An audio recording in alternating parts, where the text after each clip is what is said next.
നമസ്കാരം.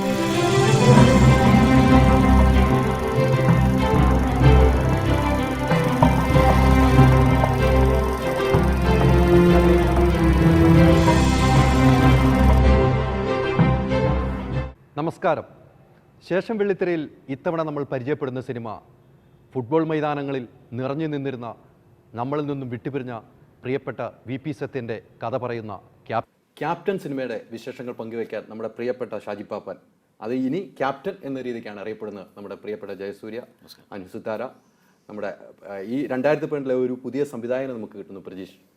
എങ്ങനെയാണ് പ്രജീഷ് ഈ കഥയിലേക്ക് എത്തിയത്? VP സത്യൻ എന്ന് പറഞ്ഞാൽ മലയാളികളുടെ ഏറ്റവും പ്രിയപ്പെട്ട ഫുട്ബോൾ താരം. ഫുട്ബോൾ മൈതാനത്തിൽ എന്താ പറയാമെന്ന് നമുക്ക് പോലും അറിയില്ല. സത്യൻ്റെ കഥയുമായിട്ട് എങ്ങനെയാണ് ഇതിലേക്ക് എത്തിയത്? നമ്മൾ മലയാളിയാണെങ്കിലും മലയാളികൾക്ക് വളരെ കുറച്ച് മാത്രം അറിയുന്ന, ഇപ്പോഴത്തെ പുതിയ തലമുറയ്ക്ക് അറിയില്ലാത്ത ഒരാളാണ് സത്യേട്ടൻ. മുൻപ് എൻ്റെ കാലത്ത് സ്കൂളിൽ പഠിച്ചിരുന്ന എല്ലാവർക്കും അറിയാവുന്ന ഒരാളാണ്. അപ്പം അദ്ദേഹത്തിൻ്റെ ജീവിതം നമുക്കറിയാത്തൊരു കഥ ആണ്. അത് പറയണമെന്ന് തോന്നി. അത് അദ്ദേഹത്തിൻ്റെ ഭാര്യയായിട്ടുള്ളൊരു ഇൻ്റർവ്യൂ നടത്തി. ഞാൻ പത്രപ്രവർത്തകനായിരുന്നു. അങ്ങനെ കിട്ടിയതാണ്. അദ്ദേഹത്തെക്കുറിച്ചുള്ള വിവരങ്ങൾ കൂടുതൽ അറിഞ്ഞപ്പോൾ അതൊരു പുസ്തകത്തിലോ അല്ലെങ്കിൽ ഒരു ലേഖനത്തിലോ നിൽക്കില്ല എന്ന് തോന്നിയപ്പോൾ അത് സിനിമയാക്കണമെന്ന് ആഗ്രഹിച്ചു. ആ സിനിമ ജയസൂര്യയിലേക്ക് എത്തി. അതെ, തീർച്ചയായും. എനിക്ക് തോന്നുന്നു ജയസൂര്യ കുറേ കഷ്ടപ്പെടുന്നു ഫുട്ബോൾ പഠിക്കാനൊക്കെ. കഷ്ടപ്പാടെന്ന് പറയാൻ പറ്റുമോ? നമ്മളൊരു ഒരു ഒരു ഒരു സിനിമ ചെയ്യുമ്പോഴത്തേക്ക് അതിന് വേണ്ട കാര്യങ്ങളാണ് ഇതൊക്കെ. അപ്പോൾ ഞാനതിന് ഒരിക്കലും കഷ്ടപ്പാടായിട്ട് കാണുന്നുമില്ല. എൻജോയ് ചെയ്ത് ചെയ്യുക എന്ന് പറയുന്നൊരു സാധനമുണ്ട്. ഫുട്ബോളിനെ കുറിച്ച് എന്തെങ്കിലുമൊക്കെ അറിയണം എന്ന് ശ്രമിച്ചിട്ടാണ് ഞാൻ അതിന് വേണ്ടിയിട്ട് എൻ്റെ പ്രാക്ടീസിനും കാര്യങ്ങളൊക്കെ പോയിട്ടുള്ളത്. പിന്നെ ഫിസിക്ക് മാറ്റാനുള്ളൊരു ശ്രമം നടത്തി. ഇതൊക്കെ സത്യൻ എന്ന് പറയുന്ന വ്യക്തിയെ വിശ്വസിപ്പിക്കാനുള്ള ടൂള് മാത്രമാണ്. പക്ഷേ ഇൻറ്റേർണൽ പ്രോസസ്സ് എന്ന് പറയുന്നൊരു സാധനമുണ്ട്. അവിടെയാണ് നമ്മളൊന്ന് ഒരു മെൻ്റൽ സ്ട്രഗിൾ കൂടുതൽ അനുഭവിക്കുക. എനിക്ക് തോന്നുന്നു ഈ കാലഘട്ടത്തിൽ, ഈ അടുത്ത കാലത്ത് ഞാൻ അനുഭവിച്ചിട്ടുള്ളതിൽ കുറച്ച് മെൻ്റൽ സ്ട്രഗിൾ കൂടുതലുള്ളൊരു സിനിമ. ഓഫ് കോഴ്സ് അത് മറ്റേന്ന് വെച്ചിട്ടുണ്ടെങ്കിൽ ഇപ്പോൾ ഏതൊരു സിനിമയ്ക്കും ഉണ്ടാവും ഒരു മെൻ്റൽ സ്ട്രഗിൾ, അല്ലെങ്കിൽ അങ്ങനെ തോട്ട്സ് കാര്യങ്ങളൊക്കെ ഉണ്ടാവും. പക്ഷേ ഇത് കുറച്ചധികം അകത്തേക്ക് പോയി നമ്മളെയും കൂടി ഡിസ്റ്റർബ് ചെയ്യുന്ന തരത്തിലുള്ള മൊമെൻറ്റ്സാണ് ഇതിൽ കൂടുതലുള്ളത്. അപ്പോൾ അതുകൊണ്ട് കുറച്ചും കൂടി വർക്ക് കൂടുതലായിരുന്നു. രാവിലെ എഴുന്നേറ്റ് പ്രാക്ടീസ്, അങ്ങനെ ഞാനൊരു ഇൻ്റർവ്യൂവിൽ കേട്ടിരിക്കുന്നു. ഈ പടത്തിൻ്റെ പൂജാ സമയത്ത് തന്നെ പറഞ്ഞു രാവിലെ കോളേജിൽ പോയി ഗ്രൗണ്ടിൽ പോയി പ്രാക്ടീസ് ചെയ്യുന്ന. അങ്ങനെ ഇത് ആരിൽ നിന്നും നേരത്തെ ഫുട്ബോൾ കളിക്കുമായിരുന്നു സ്കൂളിൽ കോളേജ് പഠിക്കുന്ന കാലത്ത്? ഇല്ല. ഇപ്പോൾ നേരത്തെ പറഞ്ഞില്ലേ, എൻ്റെ ചെറുപ്പത്തിലൊക്കെ എനിക്കറിയാവുന്ന ഒരാളാണ് VP സത്യൻ എന്ന് അദ്ദേഹം പറയുണ്ടായി. പക്ഷേ എനിക്കറിയാത്ത ഒരാളാണ്. കാരണം എനിക്ക് താല്പര്യമില്ലാത്തൊരു കളിയായതിൻ്റെ പേരിൽ തന്നെ അതിനെക്കുറിച്ച് അന്വേഷിച്ച് പോയിട്ടില്ല. അപ്പോൾ അതുകൊണ്ട് തന്നെ എന്നിൽ നിന്ന് ഒരുപാട് ദൂരെയായിരുന്നു VP സത്യൻ. അപ്പോൾ അദ്ദേഹത്തെക്കുറിച്ച് അറിഞ്ഞു കഴിഞ്ഞപ്പോഴത്തേക്കും അദ്ദേഹം പിന്നീട് എൻ്റെ ആത്മാവിലായി. ശരിക്കും സത്യനിലേക്ക് ലയിച്ചു ചേരുകയായിരുന്നു. അതൊന്നും എനിക്കറിയില്ല. അതൊക്കെ സിനിമ വരുമ്പോൾ അറിയാം. എന്താടേ കളിച്ച് കാണിച്ചു വെച്ചെങ്ങനെ ചോദിക്കുന്നവരുണ്ടാവും, നന്നായിട്ട് ചെയ്തിട്ടുണ്ടെന്ന് പറയുന്നവരുണ്ടാവും. മറ്റുള്ളവരെന്ത് പറയുന്നു എന്നുള്ളതിനേക്കാളെല്ലാം ഉപരി നമ്മൾ ആത്മാർത്ഥമായിട്ട് ചെയ്താൽ മതി. അപ്പോൾ ചിലപ്പോൾ റിസൾട്ട്. ഏത് സിനിമ അങ്ങനെ തന്നെയാണല്ലോ. അത്രേ ഉള്ളൂ. നല്ലൊരു ശ്രമം നടത്തിയിട്ടുണ്ട്, നല്ല കാര്യമായൊരു ശ്രമം. അല്ല, ജയസൂര്യയെ സംബന്ധിച്ച് മലയാളികൾക്ക് അറിയാം. ഏത് സിനിമ ഇപ്പോൾ നമ്മളിപ്പോൾ കഴിഞ്ഞ സിനിമ എന്ന് എടുത്താൽ മതിയല്ലോ, ഇന്നും മനസ്സുകളിൽ മായാതെ നിൽക്കുകയാണ്. അതിൻ്റെ ഒപ്പമാണ് ഒരു ഫുട്ബോൾ പ്ലെയറായിട്ട് ക്യാപ്റ്റനായിട്ട് എത്തുന്നത്. ഇനി നമുക്ക് ജയസൂര്യ അങ്ങനെ തന്നെ VP സത്യനിലൂടെ തന്നെ അറിയപ്പെടുന്ന ഒരു വ്യക്തിയായി മാറട്ടെ എന്ന് ഞങ്ങൾ പ്രാർത്ഥിക്കുന്നു ഈ സിനിമയിലൂടെ. അങ്ങനെയും ഒരു ഭാഗത്ത് അറിയപ്പെടട്ടെ. തീർച്ചയായിട്ടും. അപ്പൊ പിന്നെ എന്തറിയോ, അതൊരു ഫുൾ സ്റ്റോപ്പ് ആവും. ഇപ്പൊ ഷാജി പാപ്പനിലൂടെ അറിയപ്പെടട്ടെ എന്ന് പറഞ്ഞാൽ അതൊരു ഫുൾ സ്റ്റോപ്പാണ്. അത് നമ്മൾ ചെയ്ത ഒരു കഥാപാത്രമായി മാറി നിൽക്കട്ടെ. ഏത് കഥാപാത്രത്തിനും അതാത് പേര് അറിയപ്പെടുന്ന ഒറ്റ ആഗ്രഹമുള്ളൂ ബ്രദർ. അതായത് ഒരു സിനിമ കഴിയുമ്പോൾ ഇതായിരുന്നു നിന്റെ ബെസ്റ്റ് സിനിമ എന്ന് പറയില്ലേ, അങ്ങനെ ഓരോ സിനിമ കഴിയുമ്പോഴും അങ്ങനെ പറയുന്നത് കേൾക്കാനാണ് എന്നെ സംബന്ധിച്ച് സന്തോഷം. അടുത്ത സിനിമ വരുമ്പോൾ അതിനേക്കാൾ ബെറ്റർ ആക്കിയപ്പോൾ ചെയ്യാമല്ലോ. അല്ല, ഓരോ കഥാപാത്രം മാറുമ്പോഴും നമ്മൾ മനസ്സിൽ, പ്രേക്ഷകരുടെ മനസ്സിൽ ഇടം വേണം നമുക്ക്. അത്രേ ഉള്ളൂ. അതാണ് നമ്മൾ നമ്മുടെ അധ്വാനത്തിൻ്റെ ഫലം കാണുന്നത്. അതെ. ഈ അനുസിത്താര ഈ സിനിമയിൽ സത്യൻ ചേട്ടൻ്റെ വൈഫായിട്ടുള്ള ഒരു ആയിട്ട് നോക്കുന്നു. അവരുമായിട്ട് കണ്ടിരുന്നോ? സത്യൻ ചേട്ടൻ്റെ വൈഫുമായിട്ട് സംസാരിച്ചതോ എങ്ങനെയെങ്കിലും? അതെ, ഞാൻ സ്ക്രിപ്റ്റ് കേട്ട ഉടനെ തന്നെ പോയി കണ്ടു, സംസാരിച്ചു, സംശയങ്ങളൊക്കെ തീർത്തിരുന്നു അപ്പോൾ തന്നെ. പിന്നെ കൂടുതലായിട്ട് ശ്രദ്ധിച്ച അനിതേച്ചിയുടെ കോസ്റ്റ്യൂം, ഹെയർ സ്റ്റൈൽ, അങ്ങനത്തെ കാര്യങ്ങളൊക്കെ ശ്രദ്ധിച്ചിരുന്നു. അനിതേച്ചി സാരി ഉടുക്കുന്നതിനൊക്കെ വേറെ തന്നെ ഒരു സ്റ്റൈലായിരുന്നു. അപ്പം മൂവിയിൽ മൊത്തം സാരിയും കോസ്റ്റ്യൂമും ഹെയർ സ്റ്റൈല് ഓർണമെന്റ്സ് അടക്കം ചേച്ചി എങ്ങനെയാണോ യൂസ് ചെയ്യുന്നത് അത് നോക്കിയിട്ടാണ് യൂസ് ചെയ്തിട്ടുള്ളത്. എങ്ങനെ ഉണ്ടായിരുന്നു മൊത്തത്തിൽ ലൊക്കേഷനിൽ ജയസൂര്യയൊക്കെ ആയിട്ടുള്ള? എല്ലാരും ചോദിക്കാറുണ്ട് ജയേട്ടനായിട്ട് എങ്ങനെ ഉണ്ടായിരുന്നു എല്ലാരും ചോദിക്കുന്നോട്. ജയേട്ടനായിട്ടുള്ള എക്സ്പീരിയൻസിനെ കുറിച്ച് പറയുകയാണെങ്കിൽ ഫുക്രിയാണ് ജയേട്ടനോട് ഞാൻ ഫസ്റ്റ് ചെയ്യുന്ന മൂവി. ആ മൂവിയിൽ ഫസ്റ്റ് സീനും എനിക്ക് ഫസ്റ്റ് വലിയൊരു ക്രൂവിൻ്റെ കൂടെയുള്ള ഫസ്റ്റ് മൂവിയാണ്. അതിൽ ഫസ്റ്റ് സീന് ജയേട്ടൻ്റെ കൂടെയാണ്. അന്ന് ഞാൻ ജയേട്ടനെ സിനിമയിലൂടെ മാത്രമേ കണ്ടിട്ടുള്ളൂ, നേരിട്ട് തന്നെ ആദ്യമായിട്ടാണ് കാണുന്നത്. എനിക്ക് ഭയങ്കര ടെൻഷനായിരുന്നു. അപ്പോൾ പിന്നെ ഫസ്റ്റ് സീന് ജയേട്ടൻ്റെ കൂടെ ആയതുകൊണ്ട് തന്നെ സിദ്ദീഖ് സാർ പറഞ്ഞു നിന്നോളൂ എന്നൊക്കെ പറഞ്ഞു. എൻ്റെ ഇൻട്രോ സീനും കൂടിയാണ്. അപ്പോൾ അതും കൂടെ നന്നായില്ലെങ്കിൽ മോശമായി പോകില്ലേ സിനിമയിൽ നിന്നൊക്കെ വെച്ച് ടെൻഷൻ അടിച്ച് നിൽക്കുമായിരുന്നു ഞാൻ. അപ്പോൾ ജയേട്ടൻ എന്നെ ഇങ്ങനെ കണ്ണിലേക്ക് നോക്കിയിട്ട് ചോദിച്ചു പേടി ഉണ്ടാവുമെന്ന് ചോദിച്ചു. ഞാൻ പറഞ്ഞു പേടി കണ്ണിൽ കാണാണ്ട് പേടി ഇതൊക്കെ പറഞ്ഞ് പിന്നെ ചേട്ടൻ അന്ന് മുതൽ തന്നെ എനിക്ക് ഓരോ കാര്യങ്ങൾ ചേട്ടൻ സിനിമയെക്കുറിച്ചായാലും അഭിനയത്തിനെ കുറിച്ചായാലൊക്കെ ഓരോ കാര്യങ്ങൾ പറഞ്ഞു തന്നിട്ടുണ്ട്. അപ്പോൾ ഫുക്രി കഴിഞ്ഞപ്പോൾ തന്നെ എനിക്ക് ജയേട്ടൻ എന്താണ്, ജയേട്ടൻ എത്രത്തോളം എന്നെ ഹെൽപ്പ് ചെയ്തുള്ളത് വിശ്വാസം എനിക്കുണ്ടായിരുന്നു. അങ്ങനെ ക്യാപ്റ്റൻ കമ്മിറ്റ് ചെയ്ത് അതിൽ ജയേട്ടനാണ് സത്യേട്ടനായിട്ട് ചെയ്യുന്നതെന്ന് കേട്ടപ്പോൾ എനിക്ക് പകുതി പേടി മാറി. ജയേട്ടനുള്ളതുകൊണ്ട് തന്നെ ആ ഒരു ക്യാരക്ടർ നന്നാക്കാൻ പറ്റും. പ്രജീഷേട്ടനുള്ളതുകൊണ്ട് തന്നെ ബാക്കി പകുതി പ്രജീഷേട്ടനും എന്നെ ഹെൽപ്പ് ചെയ്യുന്നുള്ളൊരു വിശ്വാസം എനിക്കുണ്ടായിരുന്നു. ക്യാപ്റ്റനിലും ഫുക്രിയെ പോലെ തന്നെ ജയേട്ടനും പ്രജീഷേട്ടനൊക്കെ എന്നെ ഹെൽപ്പ് ചെയ്തിട്ടുണ്ട്. പ്രജീഷ് മാധ്യമപ്രവർത്തന ഫീൽഡിൽ നിന്നിട്ട് ഇവര് ഇന്റർവ്യൂ സത്യൻചേട്ടൻ്റെ വീട്ടിൽ ഇന്റർവ്യൂ എടുക്കുന്നു. അതുകൊണ്ട് ഈ കഥ മനസ്സിലേക്ക് കയറുന്നു. എത്ര നാളെടുത്തു മൊത്തത്തിൽ? 5-6 വർഷം ഇത് ഒരു സിനിമയാക്കാൻ വേണ്ടി പല സ്ഥലത്തും കൊണ്ട് നടന്നു.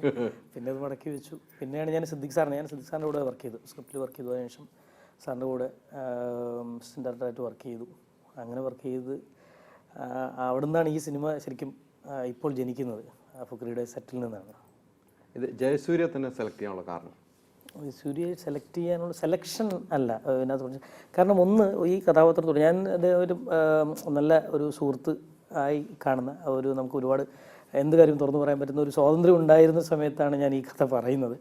അപ്പോൾ എന്നോട് കളിയാക്കി പറയുമ്പോൾ നമ്മൾ സ്ക്രിപ്റ്റ് വായിച്ചു കൊടുക്കാൻ പോകുമ്പോഴത്തേക്ക് പറയും നിങ്ങൾ അടുത്ത ഡയറക്ടറായിട്ടോ എന്ന് വെറുതെ പറഞ്ഞു. ഞാൻ പറഞ്ഞു അപ്പോഴെൻ്റെ മനസ്സിൽ പോലും ഇല്ല ഈ ഉടനെ ഞാനൊരു സിനിമ ചെയ്യും എന്നുള്ളൊരു മനസ്സേ ഇല്ല.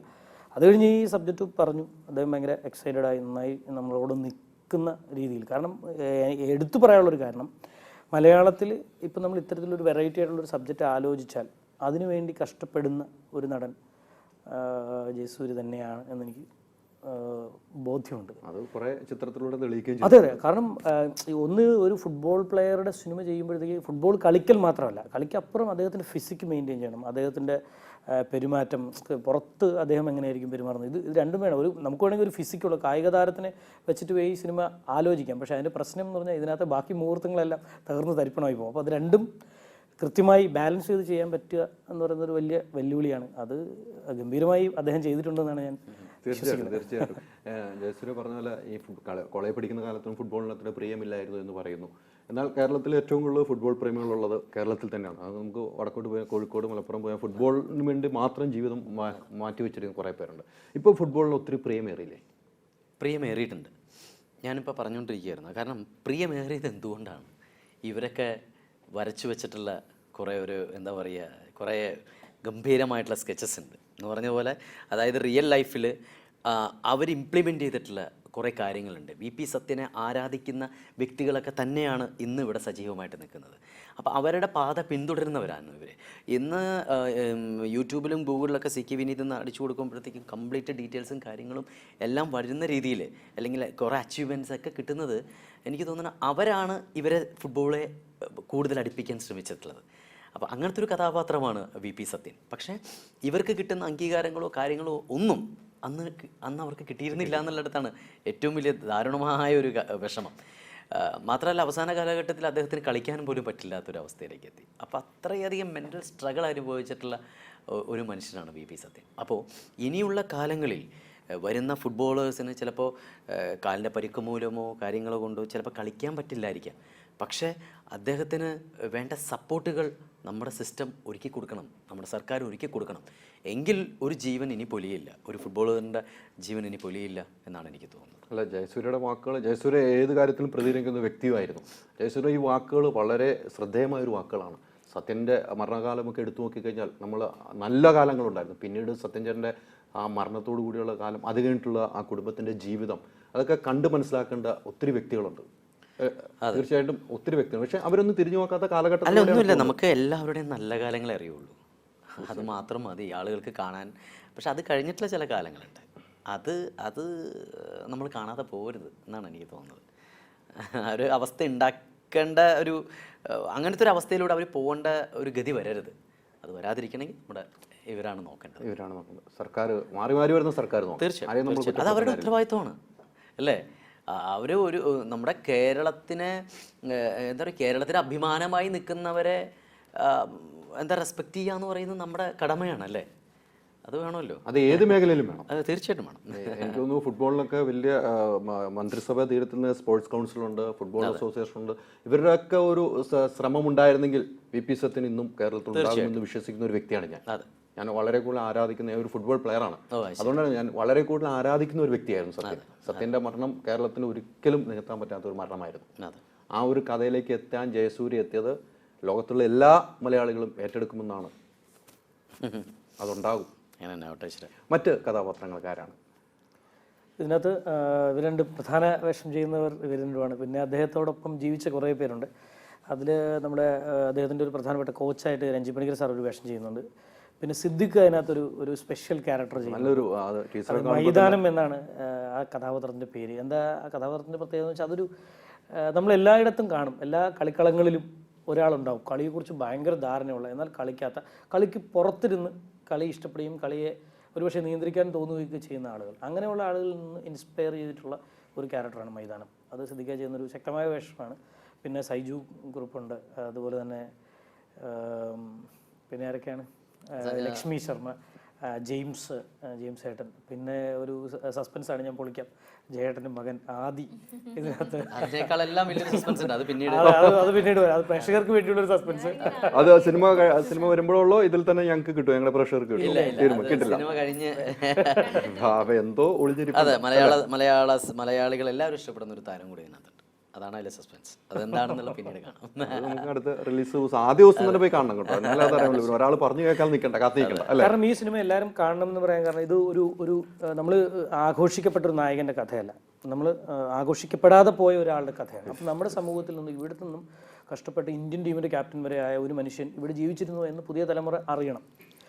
വെറും 90 മിനിറ്റ് കളിക്കളത്തിലുള്ള ഒരു കളിക്കാരൻ മാത്രമല്ല, അദ്ദേഹത്തിന് അതിന് ശേഷവും ഒരു ജീവിതമുണ്ട്.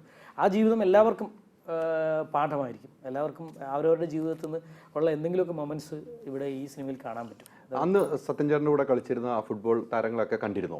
അദ്ദേഹത്തിന്റെ സുഹൃത്തുക്കളെല്ലാം നമ്മളോട് സഹകരിക്കുന്നുണ്ട്. എല്ലാവരും നമ്മുടെ ഷൂട്ടിങ്ങിന് വേണ്ടിയിട്ടുള്ള ലൊക്കേഷൻ അവർ വർക്ക് ചെയ്യുന്ന സ്ഥലത്ത് തന്നെയാണ് നമ്മൾ പടം ഷൂട്ട്. നമ്മൾ പോലീസ് ക്യാമ്പിൽ ഷൂട്ട് ചെയ്തപ്പോൾ അദ്ദേഹത്തിന്റെ സുഹൃത്തായ ക്രിയേഷ് മാത്യു സാർ ഉണ്ടായിരുന്നു. അദ്ദേഹത്തിന്റെ നിയന്ത്രണത്തിലുള്ള ക്യാമ്പിൽ നമ്മൾ ഷൂട്ട് ചെയ്തായിരുന്നു. അപ്പോൾ അങ്ങനെ എല്ലാ തരത്തിലും ഭയങ്കര സപ്പോർട്ടായിരുന്നു. ആ കൂടെ ഉണ്ടായിരുന്ന ആരെങ്കിലും ഇതിനകത്ത് വേഷം ഇട്ടിട്ടുണ്ടോ? ഇല്ല, അവരാരും നേരിട്ട് വേഷം ചെയ്തിട്ടില്ല. ആ കാലഘട്ടത്തിൽ കളിച്ച ചില ആൾക്കാരൊക്കെ ഇതിനകത്ത് മറ്റു കഥാപാത്രങ്ങളായിട്ട് വരുന്നുണ്ട്. എന്തോ സസ്പെൻസ് ഒളിഞ്ഞിരിക്കണേ, ഏതെങ്കിലും വഴിക്കൊന്നും ഞാൻ കയറി നോക്കാനൊന്നും വരുന്നില്ല എന്ന് ഉറപ്പായി കിട്ടത്തില്ല എന്ന് എനിക്ക് അല്ല. അങ്ങനെ ഒരു സസ്പെൻസ് ത്രില്ലർ അല്ല ഈ സിനിമ. അതുകൊണ്ട് അങ്ങനെ കാരണം വെച്ചിട്ടുണ്ടെങ്കിൽ ഇത് എഴുതി കഴിഞ്ഞ കഥയല്ലേ, ഓൾറെഡി എഴുതപ്പെട്ട കഥയാണ്. അപ്പോൾ പിന്നെ അതിനകത്ത് നമുക്ക് പ്രജേഷിന് ഇതിനകത്ത് 2 ഫൈറ്റ് ആഡ് ചെയ്തേക്കാം. VP സത്യൻ ഇത് നമുക്ക് കൊടുക്കാൻ പറ്റില്ല. അദ്ദേഹത്തിൻ്റെ റിയൽ ലൈഫ് ഫൈറ്റാണ് ഈ സിനിമയിൽ. അദ്ദേഹത്തോട് ഫൈറ്റ് ചെയ്ത് തരുന്നത് എങ്ങനെയാണ്. ഒരു ഫുട്ബോൾ പ്ലെയറായ എല്ലാ ഗോളുകളും അടിച്ച് വളരെ വിജയം ആഘോഷിച്ച് വീട്ടിലെത്തുമ്പോൾ ആ സത്യൻ ചേട്ടനുണ്ടായ വൈഫിനുണ്ടായ ഫീലിംഗ്, പിന്നീട് മരണാനന്തരം ഉണ്ടായ ഫീലിംഗ്, ഇതെല്ലാം കൂടെ എങ്ങനെയാണ് വർക്കൗട്ട് ചെയ്തത് മനസ്സിലാരാ? വല്ലാത്തൊരു ക്വസ്റ്റ്യൻ ആണല്ലോ ചേട്ടാ. അത് ഞാൻ പറയാം. പിന്നെ ഞാൻ പറഞ്ഞില്ലേ, നമ്മളുടെ ചുറ്റും നമ്മളുടെ കൂടെ സപ്പോർട്ട് ചെയ്യാൻ ഒരുപാട് പേരുണ്ടെങ്കിൽ തനിയെ നമ്മൾ അതിലേക്ക് അങ്ങ് ഒഴുകി ചേർന്നോളും.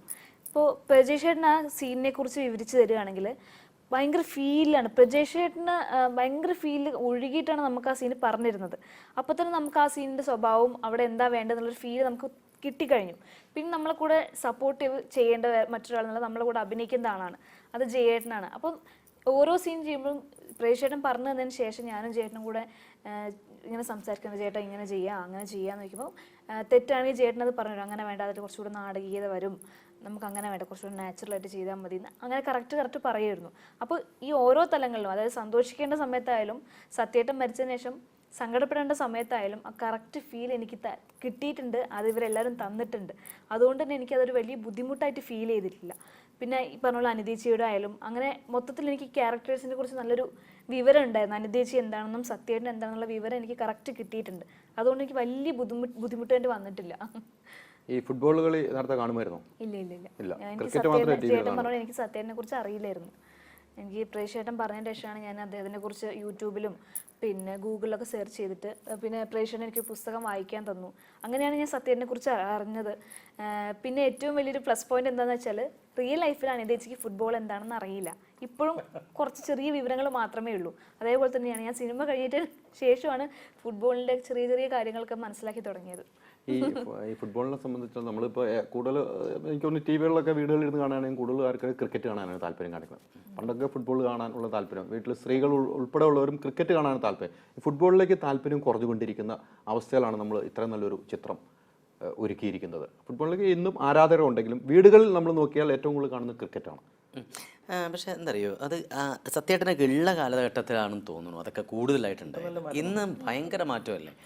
ഇന്ന് ഇപ്പോൾ ഒരു ഫുട്ബോൾ ഇവിടെ കൊച്ചിയിൽ അരങ്ങേറ്റം വയ്ക്കുമ്പോഴത്തേക്കും ഭയങ്കരമാണ് അല്ലേ. അത് ഫുട്ബോളിനോടുള്ള ഒരു സ്വീകാര്യത തന്നെയാണ്. അത് പുതിയ തലമുറയിലുള്ള എല്ലാ ആളുകൾക്കും ഫുട്ബോൾ കളി കാണാൻ ഇഷ്ടമാണ്. ഇപ്പോൾ ഉദാഹരണം മറ്റേ എന്താ പറയുക, മുംബൈ പോലീസ് എന്ന് പറയുന്ന പടത്തിൻ്റെ സമയത്ത് ഞാൻ ട്രെയിനിങ്ങിന് വേണ്ടിയിട്ട് ഇതുപോലെ തന്നെ തേവരക്കുളയിൽ ഓടാൻ വേണ്ടി പോയിരുന്നു. കാരണം ഒരു പോലീസ് ക്യാരക്ടറാണ്. അപ്പോൾ അതിന് വേണ്ടിയിട്ടൊരു രാവിലെ പോകുമ്പോഴത്തേക്ക് കംപ്ലീറ്റ് ക്രിക്കറ്റ് കളിക്കുന്ന പിള്ളേരുണ്ടായിരുന്നു. ഇത്രയും ഒരു 4-5 വർഷം മുമ്പ് അല്ലേ, മുംബൈ പോലീസ് 5-6 വർഷമായിട്ടുള്ള. അപ്പോൾ ക്രിക്കറ്റ് കളിക്കുന്ന ഒരു കോർണറിൽ നിന്ന് പിള്ളേർ നമുക്ക് ഫുട്ബോൾ കളിക്കുന്ന പിള്ളേരെ കാണാം. ഒരു സൈഡിൽ മാറി നിന്നിട്ട് കട്ട് ടു പ്രസൻറ്റ് ഇവിടെ നമ്മുടെ ഇതിന് വേണ്ടി പോകുമ്പോൾ കംപ്ലീറ്റ് ആളുകൾ ഫുട്ബോൾ, ഗ്രൗണ്ട് നിറച്ച് ഫുട്ബോൾ, ഒരു സ്ഥലങ്ങളിൽ എല്ലായിടത്തും പ്രാക്ടീസ് ഫുട്ബോൾ. അപ്പോൾ തൊട്ട് അതുപോലെ തന്നെ ഫുട്ബോൾ ഒരു ക്രിക്കറ്റ് ഒരു കോർണറിൽ നെറ്റ് ഇങ്ങനെ കെട്ടിയിട്ട് അവിടെ നിന്ന് പ്രാക്ടീസ്. കാലം മാറിയപ്പോൾ ജനങ്ങൾ വേറൊന്നും കൊണ്ടല്ല, ക്രിക്കറ്റിനെ പോലെ തന്നെ ഫുട്ബോളും ഇപ്പോൾ ഭയങ്കരമായിട്ട് ആളുകൾ സ്നേഹിക്കുന്നു എന്നുള്ളിടത്താണ് കാര്യം. ഈ ജയസൂര്യ ഇപ്പോൾ ഫുട്ബോളിനോട് ശരിക്കും അടുത്തിരിക്കുന്നു. എൻ്റെ ഒരു പേഴ്സണൽ ചോദ്യമായിട്ട് കൂട്ടിക്കോ, ഇത്രയും സ്നേഹിക്കുന്ന ജയസൂര്യക്ക് ഒരു ഫുട്ബോൾ ഒരു ടീമിനെ ഉണ്ടാക്കാൻ കഴിയില്ലേ? ഞാനങ്ങനെ ഭയങ്കരമായിട്ട് ഫുട്ബോളിനെ സ്നേഹിക്കുന്നൊന്നുമില്ല, അതിപ്പോഴും ഇല്ല. അത് വേറെ ഒന്നും കൊണ്ടല്ല, സ്നേഹിക്കുന്നില്ല എന്ന് വെച്ചാൽ സാധാരണ ഒരു വ്യക്തി ചിലപ്പോൾ സ്നേഹിക്കുന്നതിൻ്റെ ചിലപ്പോൾ അതിനേക്കാളും കുറച്ചായിരിക്കും ഞാൻ ഉണ്ടാവുക. കാരണം പണ്ട് മുതൽ എൻ്റെ ഹൃദയത്തിൽ കയറിയിട്ടില്ല ഫുട്ബോൾ എന്ന് പറയുന്നത്. മേ ബി അതുകൊണ്ടായിരിക്കും എനിക്ക് അതിനോട് അങ്ങനെ വലിയൊരു സ്നേഹമോ കാര്യങ്ങളൊന്നും ഇല്ലാത്തത്. ഇപ്പോൾ സത്യേട്ടൻ്റെ എനിക്ക് ഫുട്ബോളിനല്ല സ്നേഹം, ഫുട്ബോളേഴ്സിനോടാണ്. കാരണം അവരിതിനെടുത്തിട്ടുള്ള പെയിനാണ് ഞാൻ ഈ പടത്തിൽ കൂടുതൽ അനുഭവിച്ചിട്ടുള്ളത്. അപ്പോൾ എനിക്ക് ഒരാൾ ഒരു വേറെ ഏതെങ്കിലും എന്താ പറയുക ഫുട്ബോളർ ഒന്ന് വീണ് കഴിഞ്ഞിട്ടുണ്ടെങ്കിൽ നമുക്ക് ദൈവമേ എനിക്ക് അയാളുടെ പെയിൻ എനിക്ക് മനസ്സിലാവും. അയാൾ ഇനിയിപ്പോൾ അത് കഴിഞ്ഞിട്ട് പോയിട്ട് വീട്ടിൽ പോയിട്ടുള്ള അവസ്ഥകളും അതൊക്കെയാണ് എന്നെ സംബന്ധിച്ച് തിങ്ക് ചെയ്യുക. നേരെ മറിച്ച് കളിക്കാരൻ കാണുന്നത് കളി അവൻ പോയി, ഇനിയിപ്പോൾ ഞാൻ അടുത്ത ആൾ വന്നിട്ട് എന്ത് ഇനി അടുത്ത ആൾ കയറട്ടെ എന്ന് വിചാരിക്കുള്ളൂ. പക്ഷേ എനിക്ക് അങ്ങനെയല്ല, അയാളുടെ ബാക്ക് സ്റ്റോറിയാണ് എനിക്ക് പോണത്.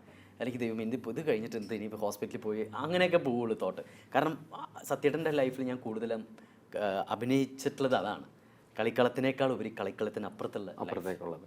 ഈ ഫുട്ബോൾ കളിക്കുന്ന സമയത്ത് ഇപ്പം നമ്മൾ സിനിമയിലെ മത്സരങ്ങളും കാര്യങ്ങളൊക്കെ നടന്ന സമയത്ത് വീഴുകയും അങ്ങനെ കുറേ സംഭവങ്ങളൊക്കെ ഉണ്ടല്ലോ, ഫൗൾ ചെയ്യുന്നു, വീഴുന്നു, അതൊക്കെ ഒത്തിരി സ്ട്രെയിൻ എടുത്തിരുന്നു. ഞാൻ പറഞ്ഞില്ലേ എനിക്ക് സ്ട്രെയിൻ എന്ന് പറയാൻ വയ്യ. പക്ഷേ ഈ പറഞ്ഞതുപോലെ തന്നെ നട്ടുച്ചയ്ക്ക് നല്ല രസമല്ലേ, ഭയങ്കര രസമാണ്. ഒരു എത്ര ഉണ്ടായിരുന്നത് പ്രതീക്ഷ 38 ഡിഗ്രിയൊക്കെ അമ്മാതിരി ചൂടത്തായിരുന്നു ഉച്ചയ്ക്ക്. അതാണല്ലോ ഏറ്റവും പീക്ക്. അപ്പോൾ അത് ഒരു മരം പോലും ഇല്ലല്ലോ, അപ്പോൾ ആ ഗ്രൗണ്ടിനകത്ത് നിന്നിട്ട് കളിക്കാന്ന് പറഞ്ഞിട്ടുണ്ടെങ്കിൽ ഉണ്ടല്ലോ നല്ല രസമാണ്. കാരണം ഒരു ഷോട്ടിന് വേണ്ടി പലതവണ അഭിനയിക്കണ്ടേ. അതിൻ്റെ കട്ട് ഉണ്ടാവും, അതിൻ്റെ വൈഡ് ഉണ്ടാവും, അതിൻ്റെ ക്ലോസ് ഉണ്ടാവും, അതിൻ്റെ മിഡ് ഉണ്ടാവും. അപ്പോൾ അതിനൊക്കെ വേണ്ടി ചിലപ്പോൾ ചെയ്യേണ്ടതായിട്ട് വരും. അപ്പോൾ അങ്ങനത്തെ കുറച്ച് സ്ട്രെയിനും കാര്യങ്ങളൊക്കെ ഉണ്ടായിരുന്നു. ഫുട്ബോൾ കളിയെ കുറിച്ച് കുറേ ഐഡിയാസും കുറച്ച് ഐഡിയ ഉണ്ട്, അത്രേ ഉള്ളൂ. അതല്ലാതെ ഇനിയിപ്പോൾ എനിക്ക് ഫുട്ബോൾ ടീം ഉണ്ടാക്കാൻ പറ്റുമോ അല്ലെങ്കിൽ ഫുട്ബോളിൽ കളിക്കാൻ ഇറങ്ങാൻ പറ്റുമോ എന്നൊക്കെ ചോദിച്ചാൽ ചിലപ്പോൾ ഒന്നും പറ്റില്ല എന്ന് വേണമെങ്കിൽ ഐഡിയാസ് ഉണ്ടായി അത്രേ ഉള്ളൂ. അതിനെക്കുറിച്ചൊരു അവബോധം അത്രേ ഉള്ളൂ. അതാണ് ഏറ്റവും വേണ്ടത്. അതെ, അത് ഈ സിനിമയോട് കൂടി ശരിക്കും അതെ ഫുട്ബോൾ കളി കണ്ടാൽ മനസ്സിലാവും. ഇപ്പോൾ പണ്ട് അതുപോലും ഇല്ലായിരുന്നു. ജയസൂര്യയുടെ മനസ്സിലേക്ക് അത് കയറിയിട്ടുണ്ട്, ഫുട്ബോൾ കളി എന്താണെന്ന് മനസ്സിലാക്കുന്നത്. എന്താ സംഗീതം ഗോപി സുന്ദർ, വിശ്വജിത്ത്, അങ്ങനെ രണ്ടുപേരാണ് ചെയ്തിരിക്കുന്നത്. ഗോപി സുന്ദറാണ് എൻ്റെ മെയിൻ മ്യൂസിക് ഡയറക്ടർ. 3 പാട്ടുകൾ അദ്ദേഹം ചെയ്തിട്ടുണ്ട്. ബാക്ക്ഗ്രൗണ്ട് മ്യൂസിക്കും അദ്ദേഹം ചെയ്തു. പിന്നെ വിശ്വജിത്ത് എന്ന് പറഞ്ഞൊരു മ്യൂസിക് ഡയറക്ടർ അതിനകത്തൊരു പാട്ട് ചെയ്തിട്ടുണ്ട്. ജയേട്ടൻ പാടിയൊരു പാട്ടുണ്ട്, ജയചന്ദ്രനും വാണിജ്യറാമും പാടിയൊരു പാട്ട്, പിന്നെ ശ്രേയ ഘോഷാൽ പാടിയൊരു പാട്ടുണ്ട്. പിന്നെ ഗോപി സുന്ദർ തന്നെയാണ് ഇതിൻ്റെ ടൈറ്റിൽ സോങ് പാടിയത്. കുറേ വ്യത്യാസങ്ങൾ ഗോപി സുന്ദർ വളരെ ഇൻവോൾവ് ചെയ്ത ഒരു പടമാണ്. കാരണം ഞാൻ ഇതിൻ്റെ ഒരു ഫൈനൽ മിക്സ് ഡേ അവസാനത്തെ റീല് ചെയ്യാൻ കാണുമ്പോൾ നമ്മൾ ഈ പുറത്ത് കാണുന്ന ഗോപി സുന്ദർ മുടിയൊക്കെ പിരിത്തിട്ട് പുള്ളി ആകെ അസ്വസ്ഥനായി, ഒരു ലുങ്കി കൊടുത്ത് അതിനകത്തിരുന്ന് കീബോർഡ് വായിച്ചുകൊണ്ടിരിക്കുകയാണ്, ഭയങ്കര അസ്വസ്ഥനായിട്ട്. പുള്ളി എന്നോട് പറയണം, ഇത് കഴിഞ്ഞിട്ട് വേണം എനിക്ക് മനസ്സമാധാനമായിട്ടൊന്ന് ഉറങ്ങാൻ, ഞാൻ അത്രമാത്രം ഭയങ്കര ടെൻഷനിലാണ്. രാത്രിയൊക്കെ മിക്സിംഗ് തിയേറ്ററിൽ ഇപ്പോൾ ഹരികുമാർ സാറാണ് നമ്മുടെ ഇത് ചെയ്യുന്നത്, മിക്സ് ചെയ്യുന്നത്, സൗണ്ട് മിക്സ് ചെയ്യുന്നത്, അദ്ദേഹത്തിനൊക്കെ വിളിക്കും, രാത്രി വിളിക്കും, സാർ ഇന്ന സ്ഥലത്ത് ഒരു പ്രശ്നമുണ്ട്, അത് സാർ ഒന്ന് അവിടെ ഇത് ചെയ്യണമെന്ന്. സാറിനോട് ചോദിച്ചു, ഈ ഗോപി ആദ്യമായിട്ടാണ് ഇത്ര അസ്വസ്ഥനായ ഒരു സിനിമയുടെ ബാക്ക്ഗ്രൗണ്ട് ചെയ്തിട്ട് ഇങ്ങനെ വിളിച്ച് ഫോളോ അപ്പ് ചെയ്തുകൊണ്ടിരിക്കുന്നത്.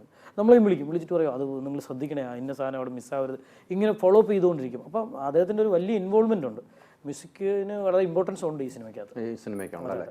ഇത് നമ്മൾ ഫുട്ബോളിലേക്ക് മാറ്റി നമ്മൾ അതിലേക്ക് മാത്രമേ ഫാമിലി മൊത്തം. അതെ, ഇതൊരു കളിപ്പടമല്ല, ഇതൊരു കളിക്കാരൻ്റെ സിനിമയാണ്. അങ്ങനെ തന്നെയാണ്. അതെ, ഒരു കളി സിനിമയല്ല, കളിക്കാരൻ്റെ സിനിമയാണ്. കളിക്കാരനെ കുറിച്ച് പറയുന്നു, അദ്ദേഹത്തിൻ്റെ സിനിമയാണ്, അദ്ദേഹവും അദ്ദേഹത്തിൻ്റെ പരിസരവുമാണ് ഈ സിനിമ പറയുന്നത്. അതിനകത്ത് കളിയുണ്ട്, കളി തീർച്ചയായും ഉണ്ട്, കളിയുണ്ട്. പക്ഷേ എല്ലാവർക്കും അതെ എല്ലാവർക്കും ഫാമിലി എല്ലാവർക്കും കാണാവുന്ന ഒരു ചിത്രം തന്നെയാണ്. അല്ലെങ്കിൽ പ്രേക്ഷകർ ഫുട്ബോളർ മാത്രം കയറേണ്ട ഒരു സിനിമയായിട്ട് അങ്ങ് തോന്നരുത്. ഫാമിലി ഇഷ്ടപ്പെടുന്ന ഒരു സിനിമയാണ്. ജയസൂര്യ എന്തോ പറയാണ്ട്? ഇല്ല, എനിക്കൊന്നും പറയാനില്ല. കാരണം ഇത് തന്നെയാണ് സത്യം. നമുക്കൊരു ഫുട്ബോൾ കളി മാത്രമല്ല, പിന്നെ മാത്രമല്ല ഇതൊരു കാലഘട്ടത്തിൻ്റെ കഥയല്ലേ. തീർച്ചയായിട്ടും. അപ്പോൾ ആ കാലഘട്ടം നമ്മൾ റീക്രിയേറ്റ് ചെയ്തിട്ടുണ്ട്. അതുകൊണ്ടാണ് നമ്മൾ കാലിക്കറ്റിൻ്റെ ഉള്ളേരിയയിലും കാര്യങ്ങളിലും പോയി ഷൂട്ട് ചെയ്തിട്ടുണ്ട്, കൽക്കട്ടയിൽ പോയി ഷൂട്ട് ചെയ്തിട്ടുണ്ട്. അപ്പോൾ കാലഘട്ടവും കൂടി റീക്രിയേറ്റ് ചെയ്യാൻ വേണ്ടി. അത്ര സുന്ദരമായ മൈതാനം കൽക്കട്ടയാണോ? നമ്മൾ അല്ല, കൽക്കട്ടയിൽ അദ്ദേഹം മോഹൻ ബഗാനിൽ കളിച്ചിട്ടുണ്ടായിരുന്നു, മോഹൻ ബഗാൻ ടീമിൽ കളിച്ചിട്ടുണ്ട്, പിന്നെ മുഹമ്മദ് അൻസിന് കളിച്ചിട്ടുണ്ട്. ഇന്ത്യൻ ടീം കളിക്കുമ്പോഴത്തേക്ക് പല പ്രാവശ്യം മോഹൻ ബഗാനിലും കൽക്കട്ടയിലും കളിച്ചിട്ടുണ്ട്. അപ്പം ഇവിടത്തേക്കാൾ കൂടുതൽ ആരാധകരുള്ളത് അദ്ദേഹത്തിന് കൽക്കട്ടയിലാണ്. നമ്മൾ കൽക്കട്ടയിൽ ഷൂട്ട് ചെയ്യുന്നു എന്ന് ഒരു ദിവസം പത്രത്തിൽ വാർത്ത വന്ന്, ഇങ്ങനെ VP സത്യനെ കുറിച്ചിട്ട് സിനിമ വരുന്നു, ഒരു ഷൂട്ടിംഗ് നടക്കുന്നു എന്ന് വാർത്ത കണ്ട് പിന്നെ രണ്ടാം ദിവസം നമ്മൾ ഷൂട്ട് ചെയ്യാൻ ചെല്ലുമ്പോൾ അവിടെ നിറച്ച ആൾക്കാരായിരുന്നു. സത്യേട്ടനെ കണ്ട ആളുകൾ വന്നിരുന്നു ഷൂട്ട് കാണാൻ. എന്താണെന്ന് വെച്ചിട്ടുണ്ടെങ്കിൽ ലൊക്കേഷൻ ഹണ്ടിന് വേണ്ടിയിട്ട് പ്രജേഷൊക്കെ പോയിട്ടുണ്ടായിരുന്നു. അപ്പോൾ അവിടെ ഈ ഫുട്ബോളിൻ്റെ എന്താ പറയുക ബൂട്ട് തയ്ക്കുന്ന ഒരു ഷോപ്പിൽ ചെന്ന് കഴിഞ്ഞപ്പോഴത്തേക്ക് ഒരു സ്ഥലത്ത് ചെന്നപ്പോൾ അദ്ദേഹം VP സത്യന് ബൂട്ട് തയ്ച്ചു കൊടുത്ത ആളാണ്. അപ്പോൾ അത് അങ്ങനത്തെ കുറേ അദ്ദേഹവുമായി കണക്റ്റഡ് ആയിട്ടുള്ള ഒരുപാട് ഇൻസിഡൻസ് ഈ സിനിമയിൽ ഉണ്ടായിട്ടുണ്ട് എന്ന് വേണമെങ്കിൽ പറയാം. വിജയന്റെ സഹായമൊക്കെ ഉണ്ടായോ? വിജയന്റെ സഹായങ്ങളൊക്കെ എല്ലാവരുടെയും അദ്ദേഹത്തിന്റെ സുഹൃത്തുക്കളുടെ മുഴുവൻ നമുക്ക് കിട്ടി. കാരണം അവരെല്ലാം കളിക്കാൻ വേണ്ടി വന്നു. നമ്മുടെ ഒരു ഓഡിയോ ലോഞ്ച് പരിപാടി വെച്ചപ്പോൾ അതെ 90s ഗോൾഡൻ 90s എന്ന് പറയാവുന്ന കേരളത്തിന്റെ ഇന്ത്യൻ ഫുട്ബോളിൽ ഏറ്റവും കൂടുതൽ കളിച്ചിട്ടുള്ള എല്ലാവരും വന്നു. അവരുടെ ഒരു ടീമുണ്ടായി, അവർ കളിച്ചു. അത് നല്ല സപ്പോർട്ടായിരുന്നു. അത് ഈ സത്യൻ ചേട്ടനോടുള്ള സ്നേഹവും ഓരോ വ്യക്തികളോട് സംസാരിക്കുമ്പോൾ സത്യേട്ടനോടുള്ള ആ സ്നേഹം നമുക്ക് അവരുടെ കണ്ണുകളിൽ തിരിച്ചറിയാമായിരുന്നു. അല്ലാന്നുണ്ടെങ്കിൽ അവർ ചിലപ്പോൾ ഇങ്ങനെയൊക്കെ സഹകരിക്കുമെന്ന് പോലും നമുക്കറിയില്ല. അപ്പോൾ അവർ സ്നേഹിച്ചിരുന്ന രണ്ട് പേരെയാണ്. ഒന്ന് ഫുട്ബോളിൻ്റെ സ്വന്തം ജീവനേക്കാൾ അല്ലെങ്കിൽ കുടുംബത്തേക്കാൾ ഇഷ്ടപ്പെട്ടിരുന്ന ഫുട്ബോളിനെയാണ് എന്ന് പറയുന്ന ക്യാപ്റ്റനെയും നല്ലൊരു ഫ്രണ്ടിനെയും ആണ് അവരിപ്പോൾ മിസ് ചെയ്യുന്നത് എന്നുള്ള കാര്യം നമുക്ക് തിരിച്ചറിയാൻ കഴിഞ്ഞിട്ടുണ്ട്. ഈ കഥ കേട്ട ഉടനെ തന്നെ എന്തായിരുന്നു തോന്നുന്നത്? ഈ കഥ കേട്ട് കുറേ ആളുകൾ ആലോചിക്കേണ്ടതായിരുന്നു. ഒന്നുമില്ല. അത് അപ്പം തന്നെ നമ്മൾ 2-3 സീക്വൻസ് പറഞ്ഞപ്പോൾ തന്നെ ഞാൻ പറഞ്ഞു പ്രജേഷ് നമ്മളിത് ചെയ്യുന്നു എന്നാണ് പറഞ്ഞത്. ഇത്രയും ഫാസ്റ്റായി കമ്മിറ്റ് ചെയ്ത അപ്പം ഞാൻ അങ്ങനെ ചോദിക്കാനും കാരണം ഞാൻ ഇദ്ദേഹം വന്നിട്ട് ഇപ്പോൾ ലൊക്കേഷനിൽ വന്നിട്ട് നമുക്ക് സീൻ വായിച്ചു തരുന്നത് ചില പ്രജേഷായിരിക്കും സീനും കൊണ്ടുവരുന്നത്. അപ്പോൾ പ്രജേഷ് ഇങ്ങനെ ഇത് ഡിസ്ക്രൈബ് ചെയ്യുമ്പോൾ തന്നെ നമുക്കറിയാം. ഞാൻ പറഞ്ഞു അപ്പോൾ അതേ ഞാൻ നേരത്തെ പറഞ്ഞത് പ്രജേഷിൽ ഒരു സംവിധായകനെ കാണുന്നുണ്ടല്ലോ പ്രജേഷ്. പക്ഷേ ആ നെക്സ്റ്റ് മൂവി നമ്മുടെ പടാ. ആ സംവിധായകനെ കാണുന്നു എന്ന് പറഞ്ഞാൽ നെക്സ്റ്റ് കട്ട് അടുത്ത നമ്മുടെ ക്യാപ്റ്റനാണ്, പ്രജേഷ് ആയിട്ടുള്ള സിനിമ തന്നെയാണ്. അപ്പോൾ അത് വേറെ ഒന്നും കൊണ്ടല്ല, ആ സിനിമ അദ്ദേഹം കൺസീവ് ചെയ്തിട്ടുള്ള രീതിയും ആ സ്ക്രിപ്റ്റിംഗ് ചെയ്തിട്ടുള്ള രീതിയും ഒക്കെ നമുക്ക് ഭയങ്കര ഇൻട്രസ്റ്റിംഗ് ആയിട്ട് തോന്നി. കളിക്കളത്തിനപ്പുറത്തല്ല, നേരത്തെ പറഞ്ഞ കളിക്കളത്തിനപ്പുറത്തുള്ള VP സത്യനെ എനിക്കൊന്ന് ചെയ്യണം എന്ന് ഭയങ്കരമായിട്ടൊരു ആഗ്രഹം ഉണ്ടായിരുന്നു. പിന്നെ ഒരു കാര്യമുണ്ട് ഭയ്യ, ഇതൊക്കെ ഒരു നിയോഗമാണ്. തീർച്ചയായിട്ടും നമ്മൾ ജനിക്കുമ്പോൾ നമ്മുടെ തീരുമാനങ്ങളൊപ്പം ജനിക്കുന്നത് പോലെ തന്നെയാണ് ഒരു സിനിമ ജനിക്കുമ്പോൾ അതിൻ്റെ കൂടെ അതിൻ്റെ തീരുമാനങ്ങളും അതിൻ്റെ നിയോഗങ്ങളും ജനിക്കും. അപ്പോൾ ഇതിനകത്ത് ആരൊക്കെ ചെയ്യണോ? സ്ക്രിപ്റ്റ് ചെയ്യുന്ന സമയത്ത് ചിലപ്പോൾ പ്രജേഷിൻ്റെ മനസ്സിൽ ഞാനൊന്നും ആയിരിക്കില്ല, വേറെ ആരോ ആയിരുന്നിരിക്കണം, ചിലപ്പോൾ ആരും ഉണ്ടാവില്ലായിരിക്കാം. പക്ഷേ ഈ സിനിമയുടെ നിയോഗം ഇങ്ങനെയാണ്. എനിക്കൊന്ന് ആട് 2ൻ്റെ ഒരു വിജയം, ആ വിജയത്തിന്റെ ആഘോഷത്തിലാണ് ഇപ്പോഴും. ഞാൻ ആഘോഷത്തിലൊന്നുമല്ല. ആഘോഷത്തിൽ എന്ന് വെച്ചാൽ പ്രേക്ഷകരുടെ ഒപ്പം ഉണ്ട്, അതിനോടൊപ്പം തന്നെയാണ് ഈ ക്യാപ്റ്റൻ എത്തുന്നത്. അതെ. ഈ ക്യാപ്റ്റൻ എത്തുമ്പോൾ എന്താണ് പ്രേക്ഷകരോട് പറയാനുള്ളത്? ഇല്ല, പ്രേക്ഷകരോട് പറയാനുള്ളതെന്ന് വെച്ചിട്ടുണ്ടെങ്കിൽ അമിത പ്രതീക്ഷകളൊന്നും നമ്മൾ പറയുന്നില്ല. ജനങ്ങളാണ് തീരുമാനിക്കേണ്ടത്. VP സത്യൻ എന്ന് പറയുന്ന വ്യക്തി, എനിക്ക് അദ്ദേഹത്തെക്കുറിച്ച് അറിയില്ലായിരുന്നു. ഇതുപോലെ ചിലപ്പോൾ അദ്ദേഹത്തെക്കുറിച്ച് ഒരുപാട് അറിയുന്നവരുണ്ടാവാം, അദ്ദേഹത്തെക്കുറിച്ച് അറിയാത്തവരുണ്ടാവാം. പക്ഷേ ഫുട്ബോളിനെ ഇത്രയും ജനകീയമാക്കിയതിൻ്റെ ഒരു കാരണക്കാരനാണ് VP സത്യൻ എന്ന് പറയുന്ന ഒരു വലിയൊരു കായിക പ്രതിഭ. അപ്പോൾ അതുകൊണ്ട് ഈ സിനിമ ഒരു കാര്യം കൂടി ഓർമ്മപ്പെടുത്തുകയാണ്, ഇതൊരു സിനിമയ്ക്ക് വേണ്ടിയിട്ട് റിയൽ ലൈഫിൽ നിന്ന് റിയൽ ലൈഫിലേക്ക് മാറുമ്പോൾ ഒരുപാട് സിറ്റുവേഷൻസ് ക്രിയേറ്റ് ചെയ്യപ്പെട്ടിട്ടില്ല. നേരെ മറിച്ച് ആ റിയൽ ലൈഫിൽ നിന്നുകൊണ്ട് തന്നെയാണ് ഈ സിനിമ ക്രിയേറ്റ് ചെയ്യപ്പെട്ടിട്ടുള്ളത്. അപ്പോൾ അതുകൊണ്ട് തീർച്ചയായിട്ടും ഈ സിനിമ അതിൻ്റെ സത്യസന്ധത പുലർത്തുന്നു എന്ന് ഞാൻ വിശ്വസിക്കുന്നു. VP സത്യനെ ഇഷ്ടപ്പെടുന്നവർക്ക് പറ്റുന്ന സിനിമയാണ്. VP സത്യനെ ഇഷ്ടപ്പെടേണ്ടവർക്ക് ഇഷ്ടപ്പെടുന്ന ഒരു സിനിമയായിരിക്കും എന്നുകൂടി ഞാൻ ഈ അവസരത്തിൽ പറയുന്നു. എനിക്കും തന്നെയാണ് പറയാനുള്ളത്. എല്ലാവരും സിനിമ കാണുക, സത്യനെ കുറിച്ച് കൂടുതൽ അറിയാൻ ശ്രമിക്കുക. സിനിമയിൽ പ്രേക്ഷകനൊക്കെ പറഞ്ഞതുപോലെ കളി എന്നതിലുപരി, ഫുട്ബോൾ എന്നതിലുപരി സത്യൻ്റെ ലൈഫിനെ കുറിച്ചാണ് പറയുന്നത്. അപ്പം നമ്മൾ ലൈഫിന് ഇമ്പോർട്ടൻസ് കൊടുക്കുന്ന ഒരാളാണെന്നുണ്ടെങ്കിൽ തീർച്ചയായിട്ടും സിനിമ കാണണം.